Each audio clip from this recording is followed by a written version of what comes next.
Hello and welcome. I'm Samantha Mackay, lead trainer at Truity, and I've been loving this journey into talking to different people about how they use personality type in the world.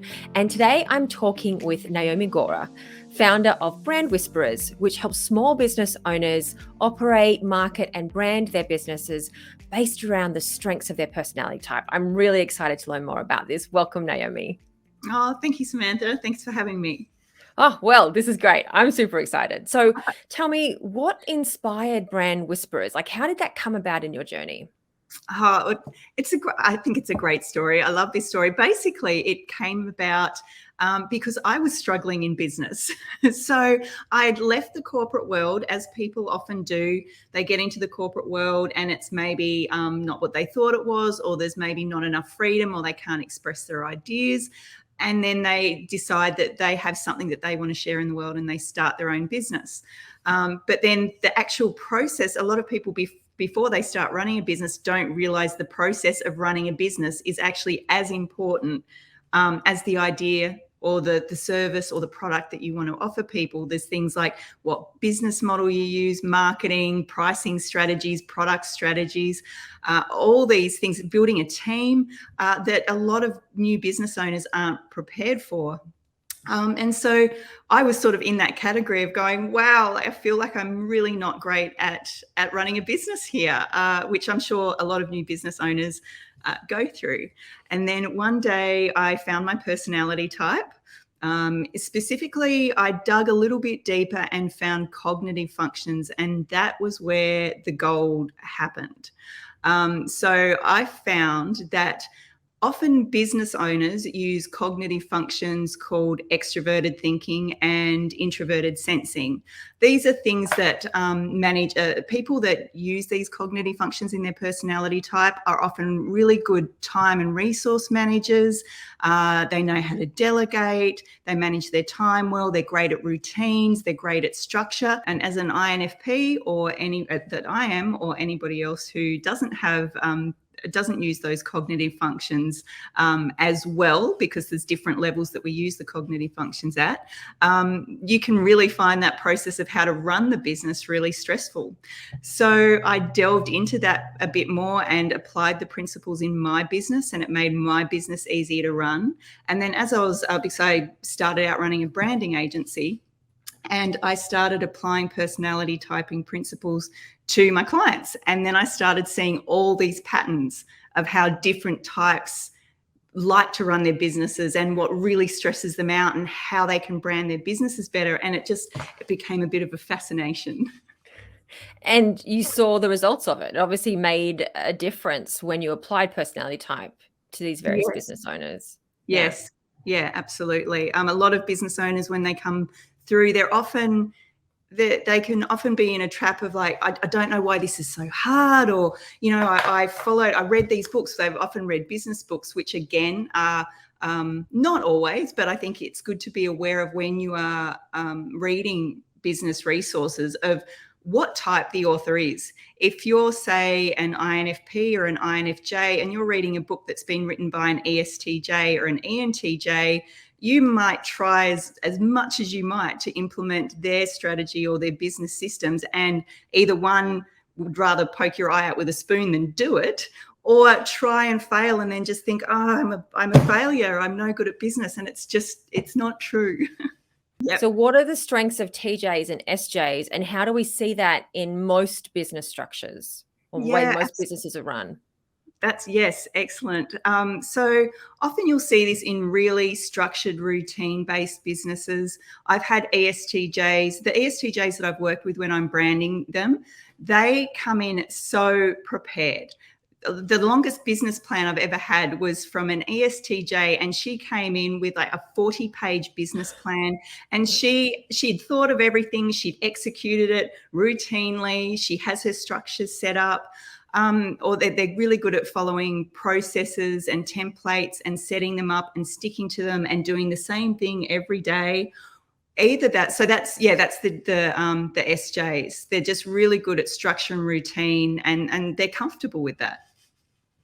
And businesses work best with that sort of routine consistency and processes, right? Yeah, that's if you're, if you think of like the E Myth, the famous business book, the E Myth, it's about creating a system in your business. You create a system that doesn't need you. That's the standard way of setting up a business, which requires systems. And so that cognitive function of extroverted thinking and introverted sensing, they're all around routines and setting up systems. So this comes naturally to those types. And those of us who are perceivers or intuitives can struggle. Okay, Yeah. so what Yep. does business look like? What does a successful business look like for someone who is not using the TJ or the SJ functions? Yeah. Yep. So each type, it looks a little bit different. I find that when, like, so for example, just as a broad brush, like when perceivers come to me, it's often with the problem of I've been told I have to do everything by templates and I have to sit down at 9 o'clock every day and write my blog posts and do my social media. And as a perceiver, you sort of like things to be not so planned. And so you end up kicking yourself when you can't stick to these rigid routines and structures. Whereas I find perceivers are much better at sort of letting things flow and listening to their internal voice and acting when inspiration strikes. And you can tell that in, say, their social media posts as well. When they try and force out structured social media posts, you have to think of 10 posts. The content isn't actually that good because they're forcing themselves. Whereas if they actually wait until they're inspired, and with perceivers, I often find that these things come out of conversations with clients or feedback from customers, and something will come in and they're like, oh, that would be a great social media post. So it's sort of letting it flow when it happens. So in a way, it's giving ourselves permission to do business in an entirely different way than what all or most of the business books say. Yeah. And I mean, and you can still take, I think the biggest thing is to just be aware, to still read the business books and take the advice and use what you need to. But if there's something that just makes you go, don't do it. There is another way to do it that suits your personality. In fact, when people work with me, I've created guides for each personality type, and part of that is some resources for those types, like books or courses that I've found work better for them. Or I don't know if they're necessarily written by their own type, but from reading them, I'm like, this is something that might work better for them. Okay, so let's talk specifics. How do you use personality type to help business owners? Yeah, so I use their like we said, use their cognitive functions, and through when they come to me, we make sure that their personality type is right, that they've got the right fit, and then I help them really understand those cognitive functions, and we get them to use their strengths. And then the cognitive functions that they're not so great at, we find strategies to either avoid them or use them in a different way, or help them have support around doing those things, whether it's a VA or the rest of their team. And sometimes it's just permission to be allowed to do those things. So, for example, ENFPs often come to me. So ENFPs, I find when they're in business, what I tell them that they're great at is having really great deep conversations that see people's potential, and they have brilliant ideas. So ENFPs are, wandering along out in the world, having these great ideas. And then when they're working in a team, what I often find is they feel really bad or guilty about then not doing all the routine work that may go along with that. So if they do a sale and they've had this great conversation with someone and they've come up with these ideas, but then they have to go back to the office and they have to write out the paperwork and they have to set up the sale, and that can be really demotivating to them to have to sit down and do all that paperwork. And then they feel guilty about making their team or a VA do it because really they should be doing it. But it's really just not their thing. Like, their genius is creating those connections with people, seeing the potential, lifting people up, and having those brilliant ideas. Yeah, I know what you mean by that. demotivating, boring stuff. And you're like, oh, how do you get through that? So you work with a range of well, obviously you work with any personality type, but you see a few more commonly than some of the others. So tell me about one of the types you see more often and what are some of the challenges and how you help them work through that. Yeah, sure. So I do tend to see a lot more intuitives. I seem to be the home ground of the intuitives. A lot of and intuitives and introverts are probably the two more so. So for an example, I see INFPs a lot, ENFPs a lot, ISFPs, INFJs. So what I see with those is, so especially for ISFPs and INFPs, the cognitive function that they struggle with the most is that extroverted thinking. So if they're trying to set up a business and it has too many logistical moving parts, they can get into a struggle. Like they can't keep up with all the things that are going on. So we try to get them to simplify their business structure, simplify their offerings, get support around any sort of logistical sides of things. And then in terms of their brands, so the ISFP and the INFP can look a little bit different in their brands. So I find the INFP brands, so INFPs really usually want to help the world in some way, and they are actually usually quite good at one-on-one conversations. They like people, but too much of that can be overwhelming. So what we do with INFPs is use their brand as sort of an energy shield for them. So we Okay. set up their brand to sort of protect their personal identity. We make sure that there's a lot of information on their website, FAQs, so any frequently asked questions that people often have. A lot of the sales process we try and have in their copy, so they don't need to engage. So they only need to engage on the most important parts of their service, not the parts that might be energy draining, but that their marketing or branding can do for them. That makes a lot of sense. Yeah. No. Okay, cool.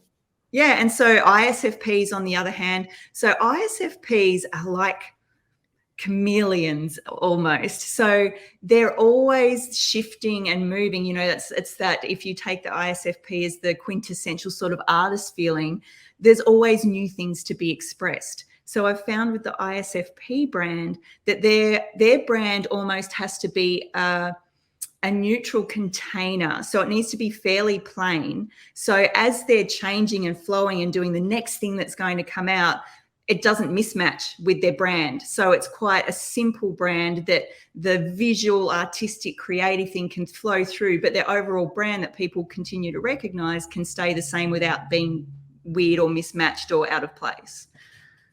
Neat. I like it. Okay.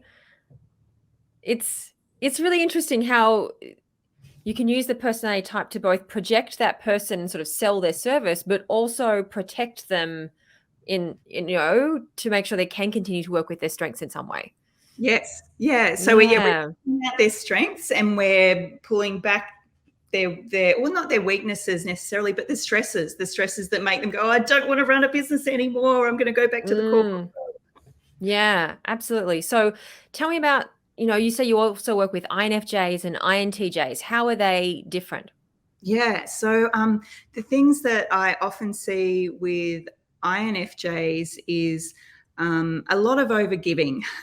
INFJs are, such giving people. They really want to help other people. And you often see that in, not having boundaries around their time or giving away too much. So we really use their brand and their business model to help put some boundaries around that. We also try to increase their profit margin.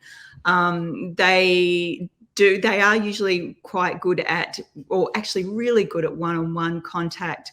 But again, going really deep. So INFJs don't so much want to work with someone one-on-one as like a one-off thing, but they like to form those relationships and really help people deeply. So what we can do for them, instead of just having, say, if they've got a service-based business where they're seeing clients, instead of booking in for people for one-on-one appointments sporadically, if we can create a package where a client comes into them for, say, 3 or 6 months, then their financial needs are being looked after because they've got a big chunk of money that comes in, and they're protected in that way that they've got income coming in, but also they're making that relationship with the person that they really want to help. So we try and set them up on like longer term bases with a higher profit margin. So they're protected, but they can go one-on-one deep with people for a long time.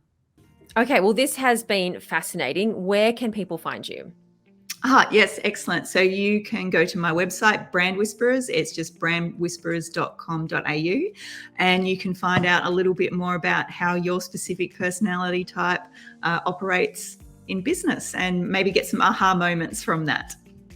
Fabulous. I love it. Thank you so much for talking with me today and sharing all these examples of different types in business, because I think we really need to understand that many of us, as we want to be freelancers or contractors or run our own businesses, but we have to give ourselves permission to find our own way to do it based on the strengths of our type. And so it's great to hear that can be clearer and be done. And exactly, it is possible. There are ways. Don't give up on your dreams. Awesome. Thank you so much.